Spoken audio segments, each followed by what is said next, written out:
Hampir seluruh pengunjung kafe menoleh pada mereka bertiga. Jemari Wulan masih terulur tanpa sambutan. Kini wajahnya memerah, antara malu dan marah. Dia merasa sangat terhina. Dia mengenal salah satu pemuda itu, Doni, melalui aplikasi Kencan. Awalnya Wulan dan Doni hanya saling bersapa melalui aplikasi itu. Lalu keduanya bertukar nomor ponsel dan aplikasi WhatsApp. Tapi mereka tidak pernah bertemu langsung. Sayangnya, Wulan lupa bahwa foto yang dipasangnya pada seluruh media sosial miliknya adalah foto hasil editan dari salah satu aplikasi editor gambar. Sehingga wajahnya nampak jauh lebih cantik daripada aslinya. Hingga akhirnya, tadi pagi Doni mengirimkan pesan yang isinya meminta pada Wulan untuk bertemu di salah satu kafe pada sore harinya. Sebelum berangkat menuju kafe, Wulan sudah mengirim pesan pada Doni bahwa dirinya mengenakan kaos berwarna hijau. Doni menjawab bahwa dia bersama seorang temannya, Raka. Keduanya mengenakan kaos berwarna hitam. Saat melihat wajah Wulan yang berbeda dengan yang ada di foto, Doni merasa kecewa dan mengajak Raka untuk mempermalukan Wulan. Begitu tiba di depan kafe, Wulan langsung menelpon Doni untuk menginformasikan bahwa dirinya sudah ada di lokasi. Doni menyuruh Wulan masuk dan langsung menuju meja 07. Kemudian terjadilah peristiwa tadi. Doni dan Raka menertawai Wulan saat dia mengulurkan tangan untuk berjabat tangan. Ini bukan kali pertama Wulan gagal berkenalan dengan lawan jenis. Tapi kali ini merupakan hal yang paling memalukan sekaligus menyakitkan. Terlebih salah satu pegawai di kafe itu adalah temannya semasa SMA. Wulan menangis tertahan, lalu berlari keluar dari kafe, diiringi suara tawa kedua pemuda itu. Setibanya di rumah, dia menangis jadi-jadinya. Bantalnya basah oleh air mata. Tapi Wulan tidak punya tempat untuk mengadu. Ibunya sibuk arisan dari satu tempat ke tempat lain, sementara ayahnya sejak pagi hingga malam sibuk bekerja. Tiba-tiba Wulan teringat, dia pernah mengantar tantenya menemui seorang dukun yang tinggal di pinggiran kota. Waktu itu tantenya merasa ada sesuatu yang selalu mengikutinya. Setelah berobat pada dukun itu, makhluk yang selalu mengganggu tantenya pun pergi entah kemana. Wulan bergegas mengambil jaket dari lemari, mengenakannya dengan terburu-buru, lalu menghidupkan mesin sepeda motornya, dan ngebut menuju rumah dukun itu. Angin malam yang berembus cukup dingin, seperti kalah dengan rasa panas yang menyeruak dari dalam dada Wulan. Emosinya membuncah. Langit berwarna merah bersemu oranye, seperti mewakili perasaannya yang penuh dendam. Perjalanan ditempuhnya hanya dalam waktu kurang dari 40 menit. Dari ujung gang, rumah dukun itu terlihat jelas. Berbeda dengan rumah-rumah dukun dalam film atau cerita yang digambarkan gelap dan dindingnya terbuat dari anyaman bambu. Rumah ini terkesan mewah, kontras dengan rumah-rumah lain di sekitarnya. Meski bermandikan cahaya lampu, rumah berwarna abu-abu itu tetap saja memancarkan kesan mistis. Dua patung gupala seperti menjaga pintu gerbang rumah. Sementara di tengah halaman, patung berbentuk dua ular yang saling melilit, seolah menyambut para tamu yang datang.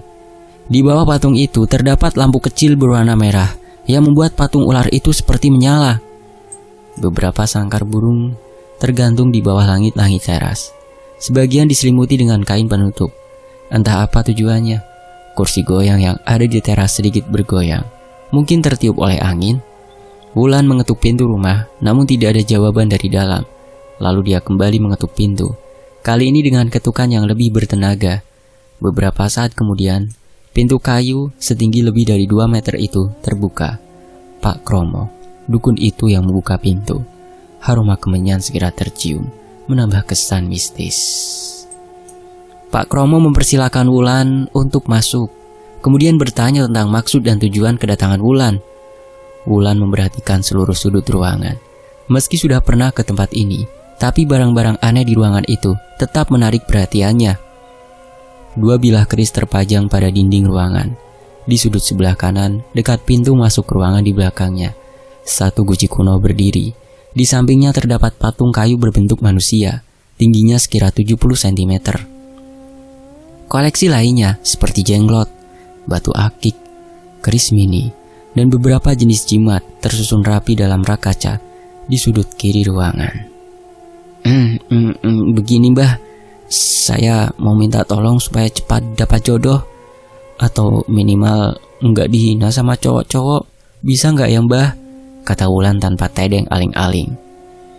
Sejenak Pak Kromo terdiam, lalu memperhatikan Wulan dari ujung rambut hingga ujung kaki. Kemudian dia meminta Wulan untuk mengulurkan tangannya. Ada hawa hangat terasa saat Pak Kromo memegang tangannya mengalir ke sekujur tubuh Wulan. Namun tiba-tiba Wulan merasa mual, sangat mual. Pak Kromo melepas genggamannya pada tangan Wulan, kemudian berdiri dan mengambil air putih. Dia menyuruh Wulan meminum air putih itu. Duk, permintaanmu bisa dikabulkan. Tapi syaratnya agak berat, sebab ada kesalahan yang dilakukan oleh orang tuamu di masa lalu. Itu menutup auramu, kata Pak Kromo sambil menghisap rokok elektrik beraroma vanila. Kata Pak Kromo, Wulan harus puasa putih selama 7 hari. Kemudian setiap tengah malam dia harus mandi dengan air mandi yang sudah dicampur serbuk kecoklatan dari Pak Kromo. Syarat terakhir, kata Pak Kromo, menjadi syarat terberat, yakni berendam pada 2 pertemuan sungai atau tempuran. Nanti kamu akan melihat banyak makhluk gaib saat berendam. Mereka akan menggodamu, tapi kamu jangan sampai tergoda atau meninggalkan tempatmu berendam sebelum seorang perempuan menemuimu, karena resikonya kamu tidak akan pernah menikah sampai akhir hidupmu. Lanjut Pak Kromo menjelaskan. Pak Kromo kemudian menanyakan pada Wulan, apakah dia ingin awet muda dan bisa mendapatkan lelaki manapun yang diinginkan? Syaratnya sangat mudah. Nanti setelah ritual berendam di tempuran sudah selesai, Wulan hanya perlu mencari foto pria yang diinginkannya. Lalu kamu cukup merapalkan mantra ini, lalu hembuskan pada foto pria itu dan bakar sampai menjadi abu. Jelasnya, sambil memberikan secari kertas bertuliskan mantra. Pak Kromo melanjutkan, meski syaratnya sangat mudah, tetapi itu membutuhkan tumbal. Tumbalnya adalah laki-laki yang kemudian menyukai Wulan akibat pengaruh mantra itu.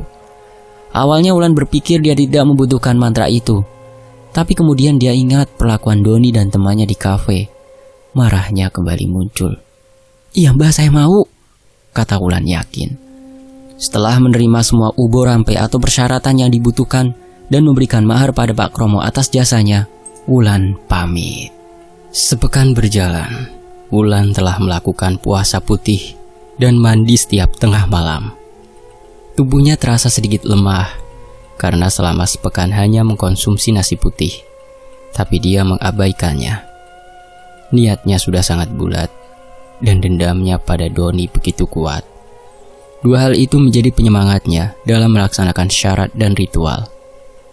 Tibalah hari dia harus melaksanakan syarat terakhir, yakni berendam di pertemuan 2 sungai atau tempuran. Sesudah maghrib Wulan telah menyiapkan diri. Beberapa perlengkapan dan syarat sudah dimasukkan dalam tas. Tepat pukul 22, dia mengendarai sepeda motornya seorang diri menuju pinggiran kota di sebelah selatan, tempat pertemuan 2 sungai. Setelah memarkir sepeda motor di tempat yang dirasa aman, perlahan Wulan menuruni lereng sungai. Dia merasa was-was, takut jika tiba-tiba bertemu ular atau binatang lainnya. Selangkah demi selangkah dia menapakkan kaki di tanah pinggir sungai.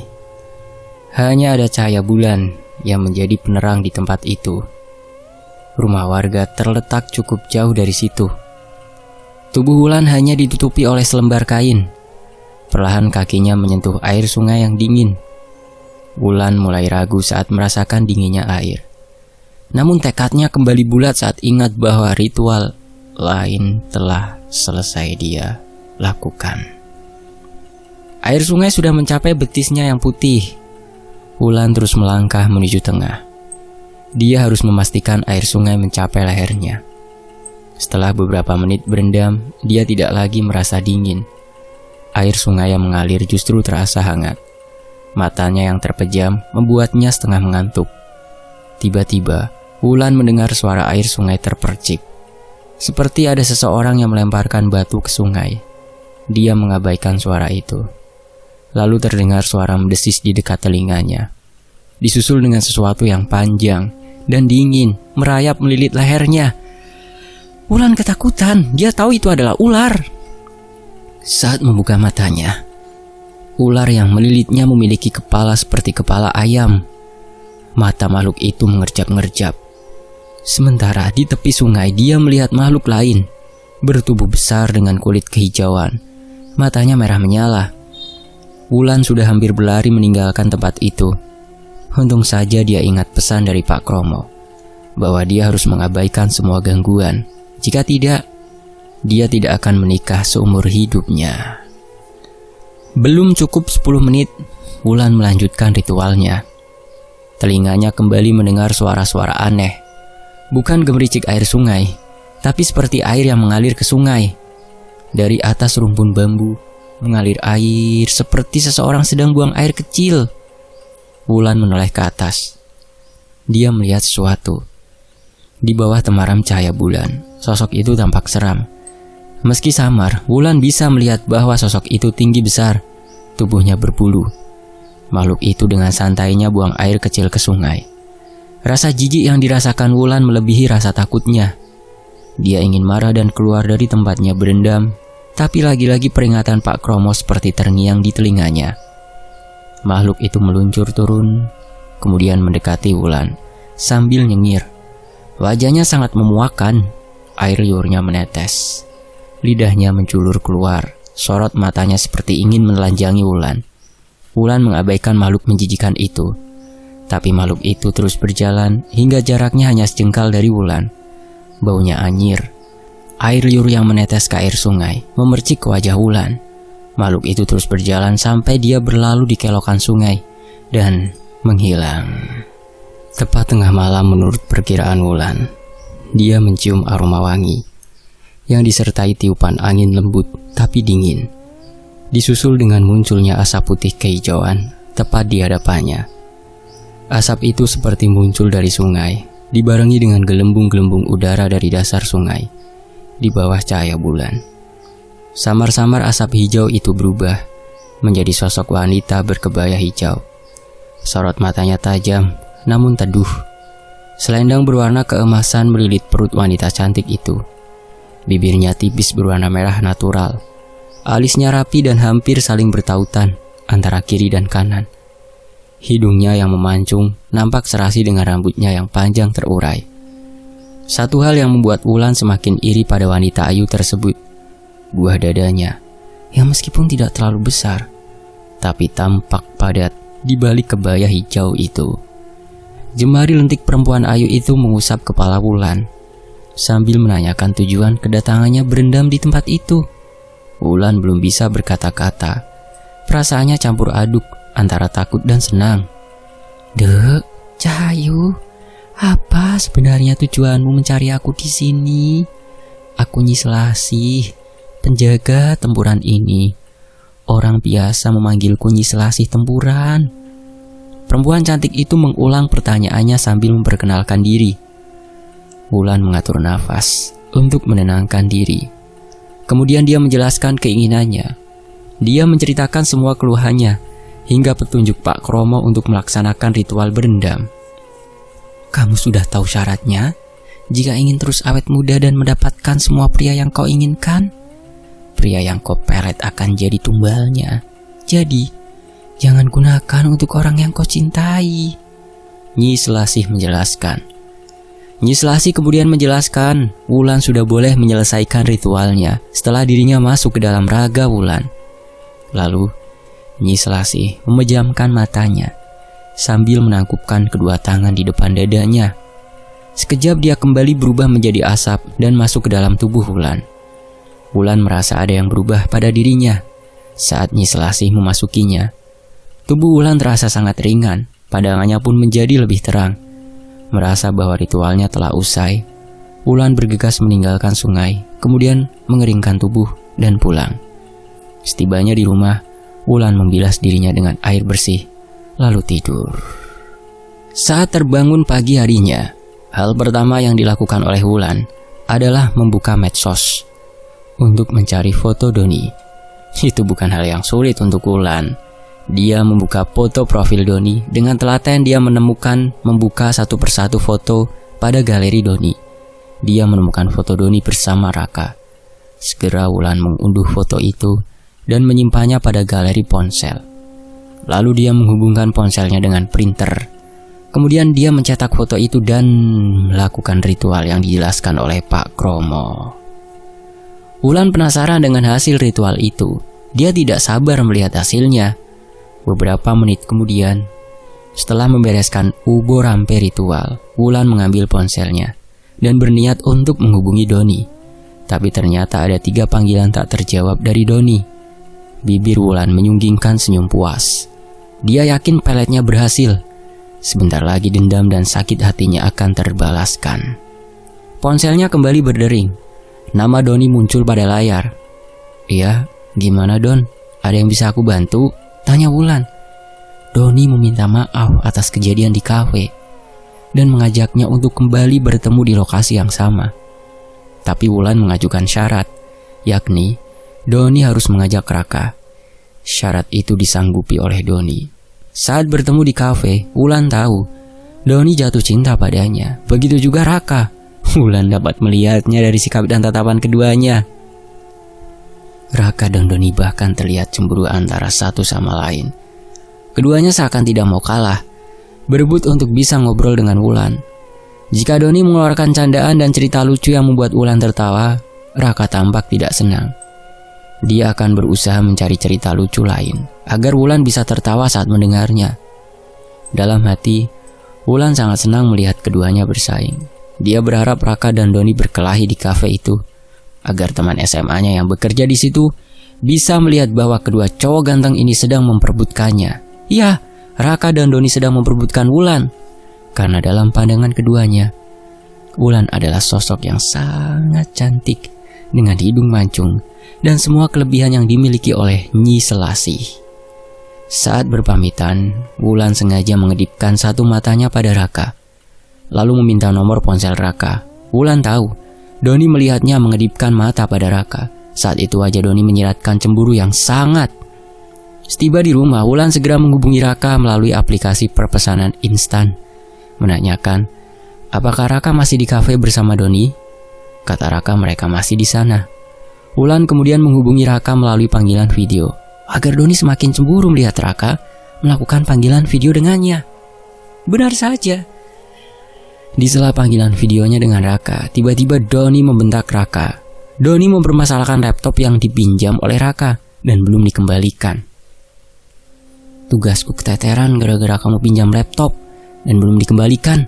Kamu sengaja bikin kerjaan aku berantakan." Wulan mendengar percakapan itu melalui panggilan video. Tiba-tiba wajah Raka yang ada pada layar ponselnya bergoyang. Lalu yang terlihat hanya langit-langit kafe dan suara orang bertengkar.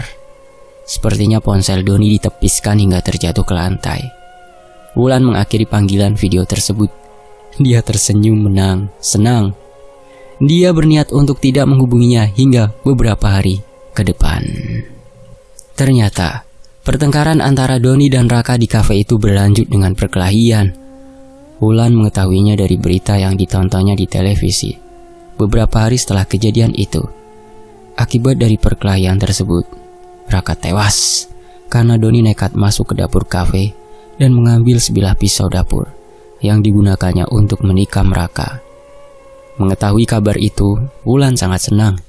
Dendamnya pada Raka sudah terbayar, tapi Wulan belum puas karena Doni masih hidup.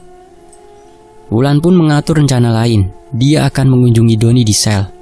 Dia harus membalas dendamnya meski Doni berada di dalam sel. Doni terlihat senang saat Wulan menjenguknya. Wajahnya berseri-seri, tapi tiba-tiba keningnya berkerut dan wajahnya menegang saat Wulan membisikkan sesuatu padanya. Wulan mengatakan dia tidak akan mau bertemu lagi dengan Doni. Jadi lebih baik Doni bunuh diri jika dia ingin melihat Wulan bahagia. Dan keesokan paginya, jasad Doni ditemukan tak bernyawa di dalam sel. Urat nadinya terputus. Rupanya Doni menggigit urat nadinya karena tidak ada satupun alat yang bisa digunakan untuk bunuh diri. Di rumahnya, Wulan merasa menjadi lebih segar. Saat bercermin, Wulan melihat wajahnya menjadi jauh lebih menarik. Kulitnya tampak lebih kencang dan muda. Tapi dia merasa ada sesuatu yang seperti ingin meledak di dalam tubuhnya. Syahwatnya menjadi sangat tinggi. Wulan tidak tahu apa yang terjadi dengan dirinya. Yang dia tahu, libidonya semakin meningkat. Bahkan hanya dengan melihat sosok pria atletis di layar televisi. Dia mengambil ponselnya dan menghubungi Pak Kromo untuk menanyakan apa sebenarnya yang terjadi. Itu hal lumrah, Dok. Itu syahwat Nyi Selasi. Naluri itu akan semakin meningkat saat kamu sudah memberikan tumbal. Cara mengatasinya ya cuman dengan bersetubuh dan menjadikan pria itu sebagai tumbal. Jelas Pak Kromo melalui saluran telepon. Kalau kamu kuat menahan nafsu itu, kamu tidak butuh tumbal. Tapi jarang sekali ada yang kuat. Biasanya mereka menggunakan peletnya untuk menarik lelaki lain agar mau menyetubuhi paparnya. Hasrat itu terus dirasakan oleh Wulan selama berhari-hari. Hampir sepekan dia menahan keinginan syahwatnya hingga akhirnya Wulan menyerah dan mencari foto teman prianya yang dianggapnya mampu memenuhi kebutuhan birahinya. Wulan memilih Santo, tetangganya yang berprofesi sebagai petugas keamanan. Meski berkulit gelap, tubuh Santo cukup kekar karena rajin berolahraga. Wulan merasa Santo mampu memenuhi kebutuhan syahwatnya. Setelah mendapatkan foto Santo melalui medsos, Wulan melaksanakan ritualnya. Diakhiri dengan membakar foto tersebut. Wulan lalu berpura-pura mengantarkan kue ke rumah Santo. Dia tahu Santo hanya ada di rumah karena Santo kerja malam hari. Kedua orang tua Santo sama seperti ayah dan ibu Wulan, sibuk bekerja. Santo terlihat senang saat bertemu Wulan di rumahnya. Setelah menyerahkan kue pada Santo, Wulan tidak langsung pulang. Birahinya semakin meninggi saat melihat tubuh Santo yang dibalut kaos ketat. Wulan duduk dan mengobrol dengan Santo. Tapi entah bagaimana awalnya, mereka sudah bergumul di sofa tanpa satupun benang yang menutupi tubuhnya. Beberapa belas menit berlalu, keduanya tampak berkeringat. Meski pendingin ruangan menunjukkan suhu terendah, Wulan terlihat sangat segar.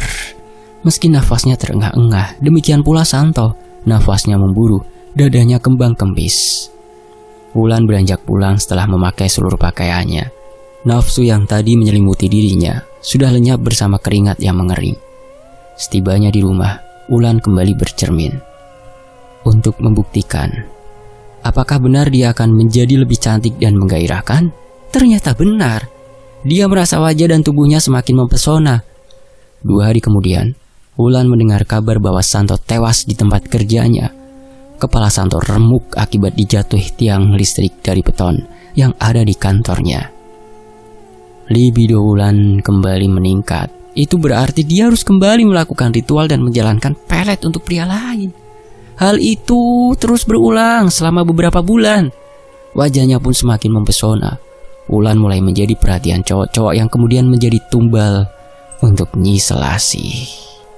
Hingga suatu saat, Wulan merasa benar-benar jatuh cinta. Sayangnya, Jordi sama sekali tidak merespon. Jordi terkenal dingin di kantor. Batinnya bergolak. Wulan tidak bisa menahan perasaannya.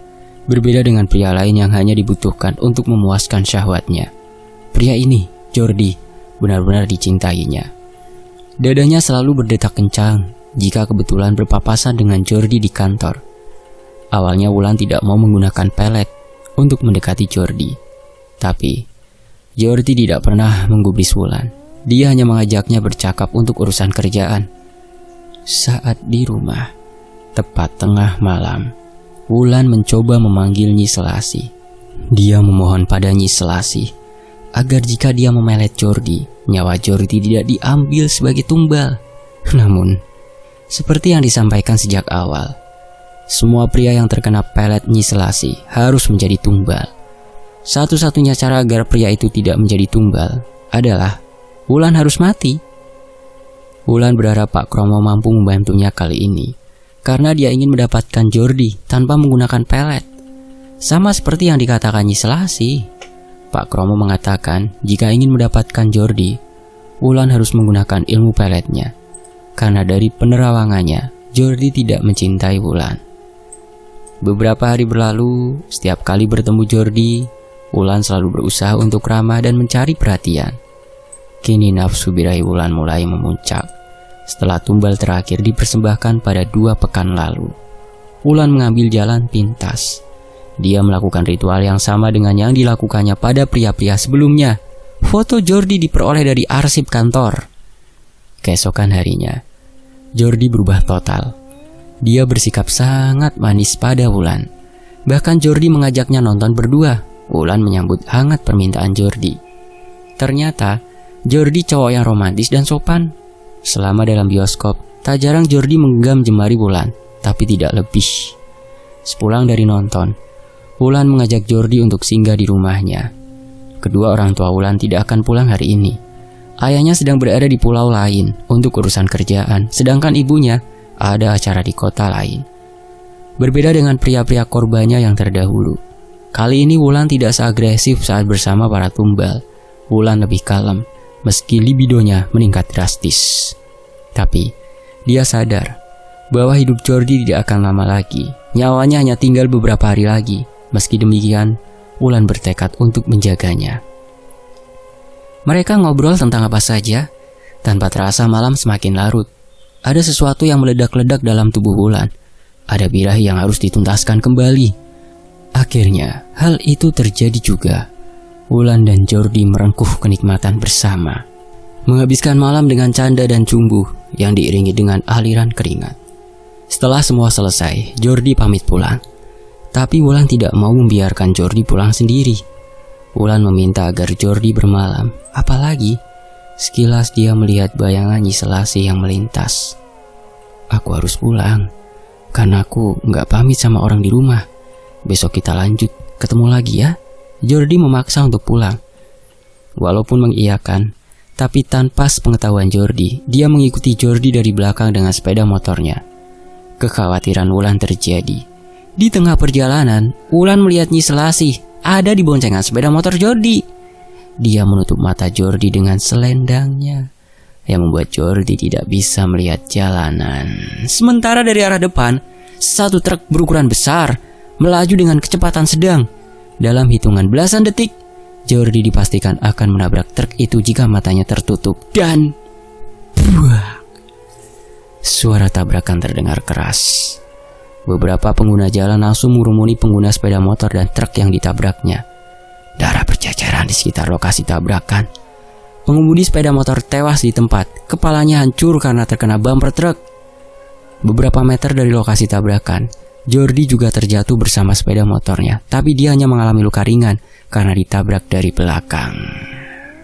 Rupanya Wulan sengaja menabrak sepeda motor Jordi dari arah kanan agar Jordi tidak menabrak truk yang melaju dari arah berlawanan. Tapi sepeda motor Wulan terdorong ke kanan dan bertabrakan dengan truk itu.